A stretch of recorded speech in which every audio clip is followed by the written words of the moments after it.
memulai pelajaran, mari kita berdoa menurut agama dan keyakinan masing-masing. Doa dimulai. Berdoa selesai. Oke, sebelum masuk pada materi pada siang hari ini, saya absen terlebih dahulu ya.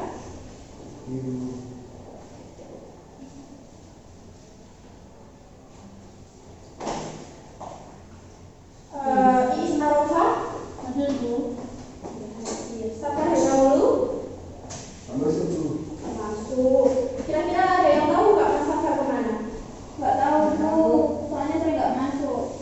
Gitu ya. Iya. Weni Widiawati. Hadir Bu. Ahmad Zainul Rifai.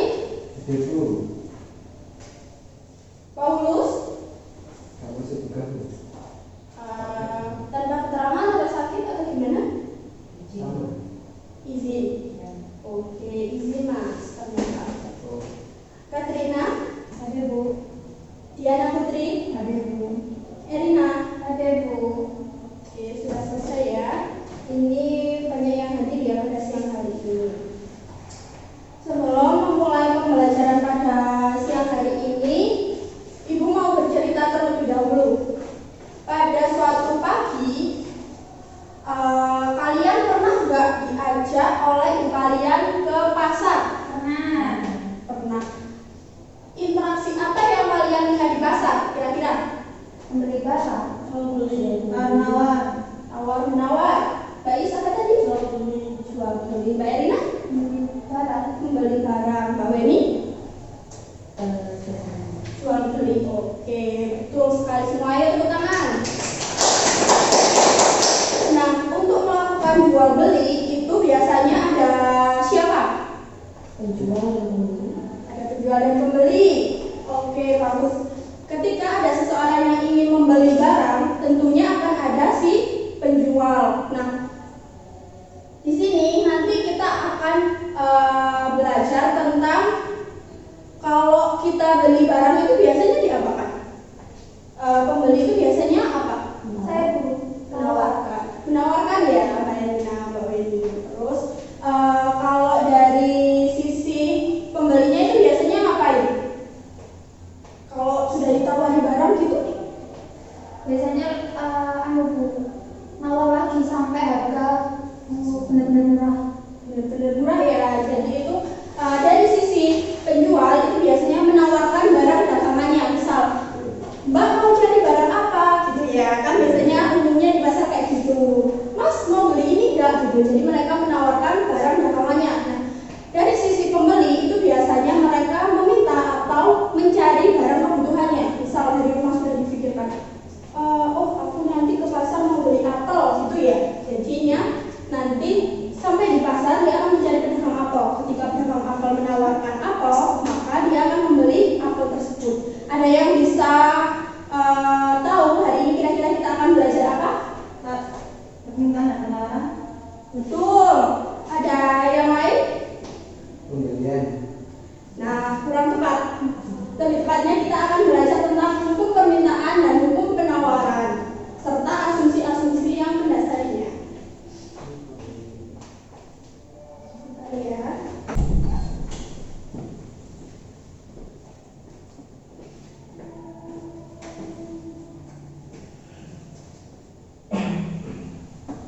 Nah, tadi kan kalian sudah menebak bahwa hari ini kita akan belajar tentang hukum permintaan dan penawaran.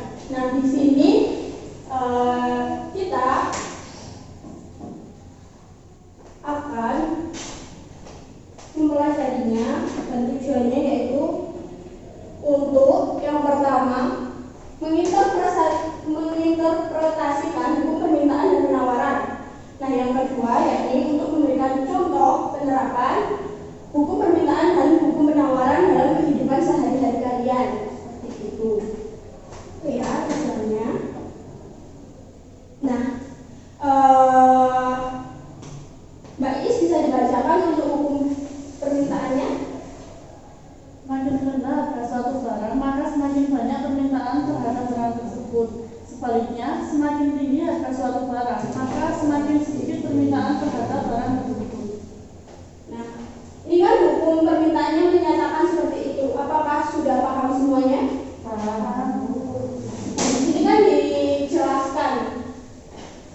yakni semakin rendah harga suatu barang, maka semakin banyak permintaan terhadap barang tersebut.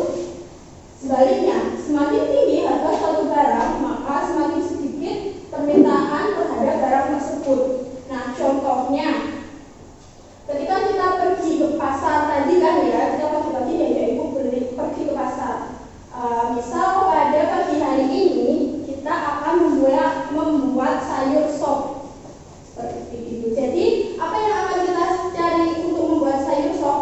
Bisa dijawab Mas Pak ini apa? Saya kira wortel. Mbak Diana? Kentang. Mbak Erina? Buncis. Untuk Mbak Is kira-kira apa? Ubis. Jadi nanti kita akan membeli sayur-sayuran untuk membuat sop. Jadi di sini barangnya yaitu sayur. Nah, dari sayur ini hukum permintaan itu menyatakan semakin rendah harga suatu barang maka akan semakin banyak permintaan terhadap barang tersebut. Jadi semakin rendah harga sayur maka permintaannya akan semakin banyak. Nah, begitu pula sebaliknya. Ketika harga sayur ini semakin tinggi, maka peminat atau permintaan dari konsumen ini akan semakin menurun. Jadi ketika harganya naik,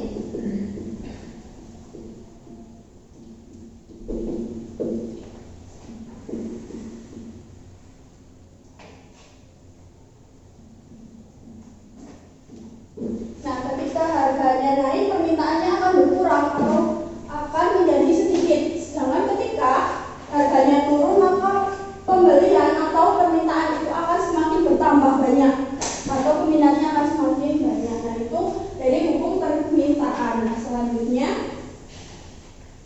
dari sisi penawaran atau dari sisi penjual, yang tadi kan dari sisi pembeli atau konsumen. Untuk Mas Rifai bisa dibacakan. Semakin tinggi harga suatu barang, semakin banyak jumlah barang tersebut yang akan ditawarkan oleh para penjual. Sebaliknya, semakin rendah harga suatu barang, semakin sedikit jumlah barang tersebut yang ditawarkan. Oke, nah ini tadi kan dari sisi pembeli ya. Nah, sekarang dari sisi penjualnya. Nah, di sini itu hukum penawaran menyatakan semakin tinggi harga suatu barang, semakin banyak jumlah barang tersebut yang akan ditawarkan oleh para penjual. Di sini kan tadi contohnya kita mau membuat sup. Nah, di sini tuh berarti contohnya barang sayur. Jika stok sayurnya banyak, maka dia akan menawarkan lebih banyak lagi kepada pembeli. Contohnya, Mbak mau beli kubis Mbak, atau Mbak mau beli apa tadi, wortel, terus kentang dan lain-lain, maka dia akan menawarkan lebih banyak lagi. Yang selanjutnya yakni sebaliknya, semakin rendah harga suatu barang, semakin sedikit jumlah barang tersebut yang ditawarkan. Jadi semakin murah harganya, jumlah atau stoknya penjual ini semakin sedikit. Tuh ya, apakah sudah bisa dipahami? Sudah.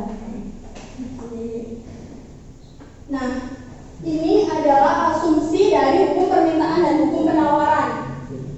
Untuk hukum permintaan, yakni permintaan dengan harga memiliki hubungan yang sangat erat karena kekuatan permintaan akan menentukan harga.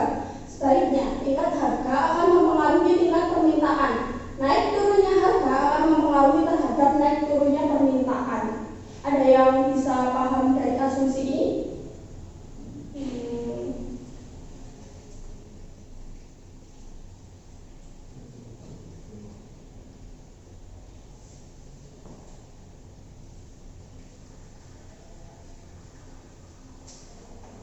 Ada yang bisa paham nggak dari asumsi permintaan? Paham. Sudah paham ya?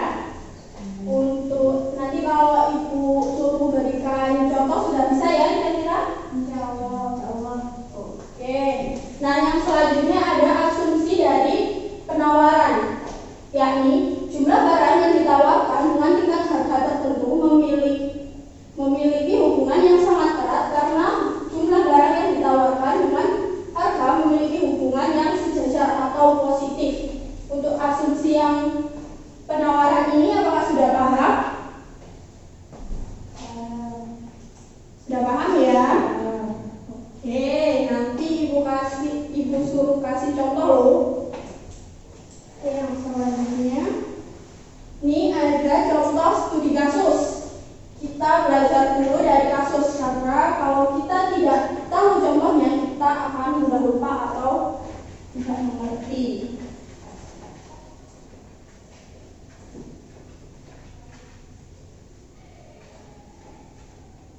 Untuk Mbak Diana bisa tolong dibacakan contoh studi kasusnya. Deka membeli minyak goreng untuk proses produksi pada pabriknya dengan merek A. Namun, harga minyak goreng A ditawarkan terlalu tinggi. Maka, Deka akan mencari minyak goreng dengan merek lain yang lebih murah dan ditawarkan lebih rendah. Hal tersebut akan dilakukan oleh Deka maupun konsumen lain untuk memenuhi kebutuhannya. Nah, sudah paham untuk contohnya? Jadi, dari suatu perusahaan ada seseorang bernama Depa. Dia ingin membeli minyak goreng untuk proses produksinya kan. Dia biasanya menggunakan merek A, tapi merek tersebut melambung tinggi atau naik. Maka dia akan mencari pengganti untuk merek tersebut.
Ini kan sudah Ibu bikinkan tabel untuk merek dari minyak goreng A dengan harga segini dan dengan permintaan segini, serta beberapa merek dari kompetitor dari minyak goreng A. Nah, untuk Mbak Diana bisa minta tolong buatkan sumbu case tadi untuk saya jelaskan berupa-nya. Ya.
Ini kan sudah digambarkan oleh Mbak Diana untuk sumbu dan titik-titik untuk merek, harga, dan permintaannya ya.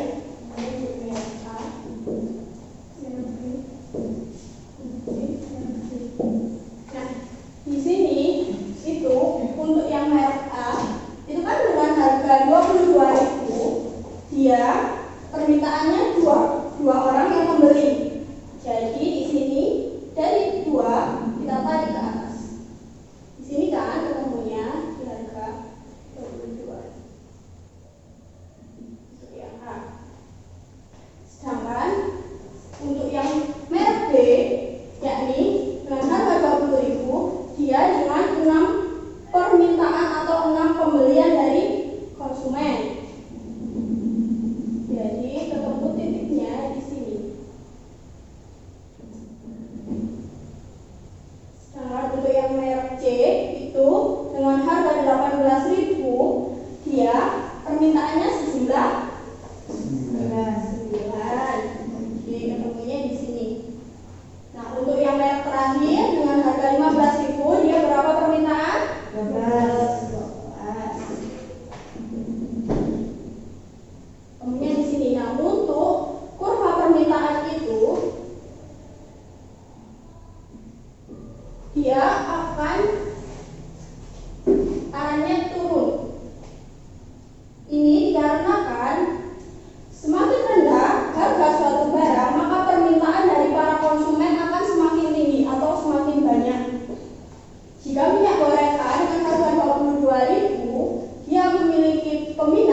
Selanjutnya untuk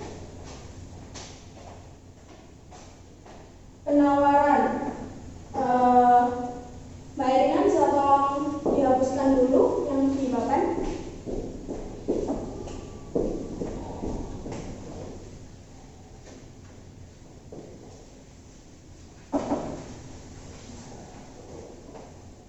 Iya.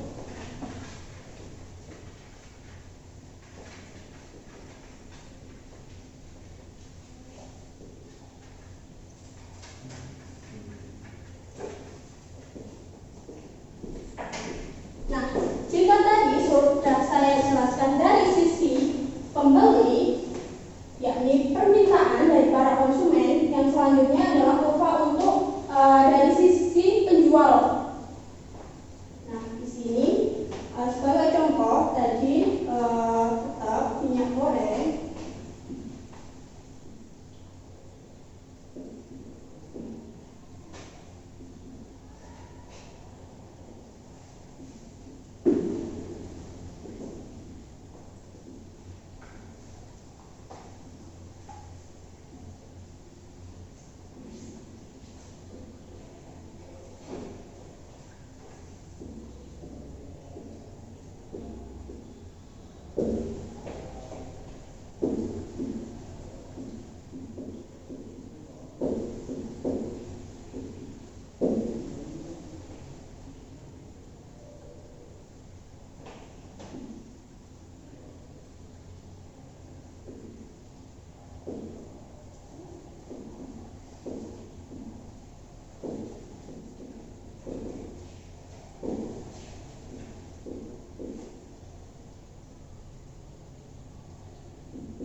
Selanjutnya untuk Mas Rifai bisa minta tolong gambarkan sumbu X dan sumbu Y seperti yang terangkat Mbak Diana tadi.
Oke, di sini akan dijelaskan yang dari sisi penjual. Jika minyak goreng atau pabrik merek B dengan harga 14.000, berapa jumlah barang yang akan ditawarkan kepada konsumen? Wah, jadi tetapnya di sini ya 14.000. Sedangkan dengan merek C itu dengan harga 19.000, dia menawarkan berapa kepada konsumennya? 5.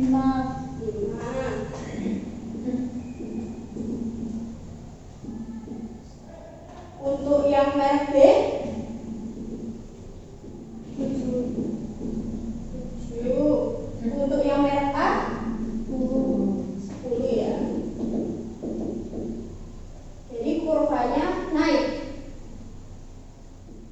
Hal ini dikarenakan semakin mahal, maka penjual akan semakin memperbanyak stoknya. Semakin mahal harga yang dia tawarkan kepada pembeli, dia akan memperbanyak stoknya dan akan memperbanyak lagi penawaran kepada siapa dia biasanya menawarkan? Konsumen. Oke, untuk yang kurva penawaran dan permintaan apakah sudah dipahami? Sudah.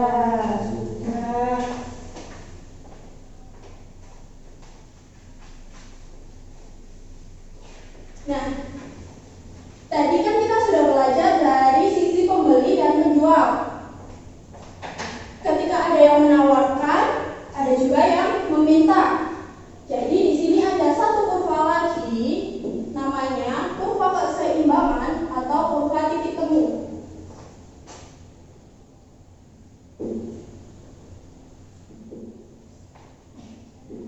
Jika untuk kurva permintaan tadi kan semakin murah, akan semakin banyak. Dia akan turun arahnya. Untuk yang dari sisi penjual tadi arahnya kemana? Naik.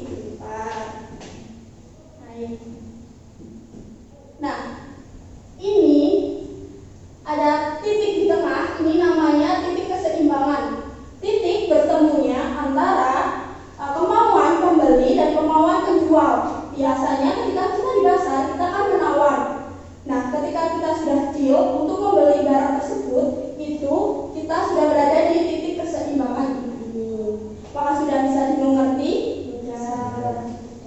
Oke, sebelum nanti Ibu kasih soal, Ibu mau kalian melihat video terlebih dahulu untuk lebih memahami materinya.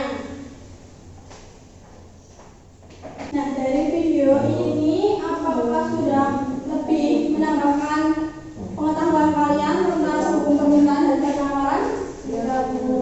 Sudah. Oke, sekarang saya minta buat kelompok satu kelompok berisikan 2 orang. Mau bikin sendiri atau Ibu pilihkan? Pilih sendiri. Ayo, Ibu hitung 1 sampai 3, harus sudah ada teman kelompoknya. 1, 2, 3. Ayo, sama siapa? Mbak Weni sama siapa? Sama Mas Rifai. Oke, kelompok pertama. Untuk Mbak Katrina mau sama siapa kira-kira? Sama Mbak Erina. Berarti ini kelompok kedua.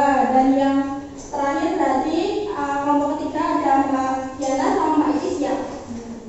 Oke, Ibu kasih waktu 5 menit. Silahkan berikan Ibu contoh dari penerapan hukum permintaan dan penawaran dalam kehidupan sehari-hari kalian.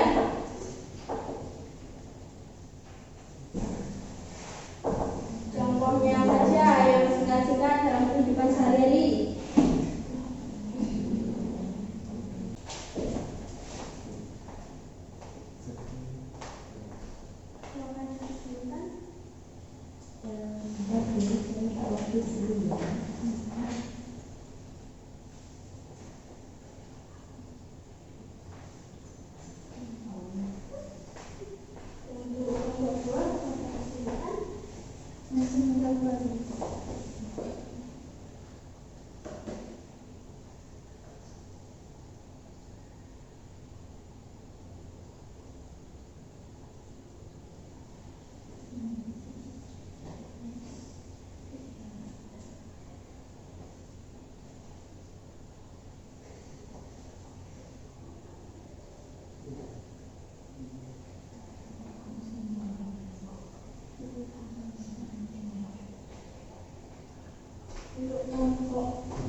Sudah, belum.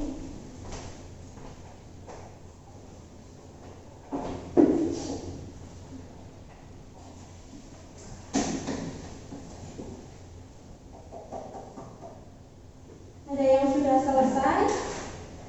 Sudah. Untuk bisa membacakan atau disebutkan bagaimana contohnya dalam kehidupan sehari-hari? Saya mau ambil contoh penjual buah-buahan mangga, Bu. Ya. Jadi penjual mangga pada musim itu Ayo, kalau berdua diselesaikan dulu tugasnya, jangan mengganggu temannya. Ayo, benar. Jadi penjual mangga pada musim mangga menjual dengan harga murah karena stoknya melimpah. Namun penjual mangga akan menjual mangga dengan harga mahal karena stok menipis ketika tidak musim mangga. Pintar sekali, bagus, sudah bisa memberi contoh ya untuk implementasi dalam kehidupan sehari-hari. Bisa beri aplaus untuk kelompok kita. Oke, yang selanjutnya mau kelompok berapa ini? Kelompok 1 dulu. Oke, kelompok 1 bisa dibacakan contohnya. Contohnya adalah petani cabai. Ya. Ketika musim hujan, cabai itu potensi panennya itu lebih sedikit karena terlalu banyak hujan sehingga harga cabai menjadi naik. Oke, bagus sekali untuk kelompok 1 bisa berikan aplaus. Yang terakhir dari kelompok 2 bisa dibacakan contohnya. Ada seorang penjual buah apel. Dari situ satu kilo apel itu di harga sebesar 45.000. Nah, sedangkan pembelinya menawar yaitu dengan harga 20.000. Akan tetapi setelah banyak berdiskusi, mereka sepakat antara penjual dan pembeli yaitu sekilo apel itu dengan harga 35.000. Itu benar ya kalau salah. Betul, nggak apa-apa kok, betul. Beri aplaus untuk kelompok 2. Nah, ini tadi kan sudah memberikan contoh dan menjelaskan dari hukum permintaan dan penawaran. Nah, yang selanjutnya Ibu akan kasih tugas individu masing-masing nanti bisa membuat contoh atau kasus dari pasar atau kasus di sekitar kalian. Nanti dibuat ya dari sisi penjual dan pembeli, terus dibikinkan kurva seperti yang telah Ibu jelaskan pada hari ini. Oke, sepertinya sudah mulai pintar semua ya, sudah bisa mengerti materi yang saya jelaskan. Untuk kesimpulan pada siang hari ini, apakah ada yang bisa menyimpulkan? Ayo, siapa yang bisa menyimpulkan? Nanti Ibu kasih poin plus. Siapa?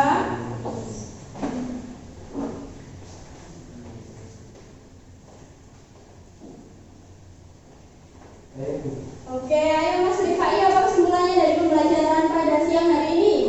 Oke, dari materi yang disampaikan, saya dapat menyimpulkan bahwa dari hukum permintaan itu dijelaskan bahwa semakin tinggi harga maka akan semakin sedikit jumlah permintaan. Sedangkan dari hukum penawaran, ketika barang yang ditawarkan itu semakin banyak maka akan semakin ketika harga itu naik maka akan semakin banyak barang yang ditawarkan. Ya, Mungkin itu saja. betul sekali. Ada yang mau menambahkan? Sudah? Oke, sudah ya. Ibu rasa cukup sampai di sini pertemuan kita pada siang hari ini. Sebelum Ibu akhiri, ketua kelas bisa pimpin berdoa terlebih dahulu. Ya, silakan. Sebelum kita menutup pembelajaran pada siang hari ini, marilah kita membacakan doa untuk perkembangan biaya kita masing-masing. Doa dimulai. Doa selesai. Oke, terima kasih ya untuk anak-anak hari ini sudah memperhatikan Ibu. Ibu akhiri. Wassalamualaikum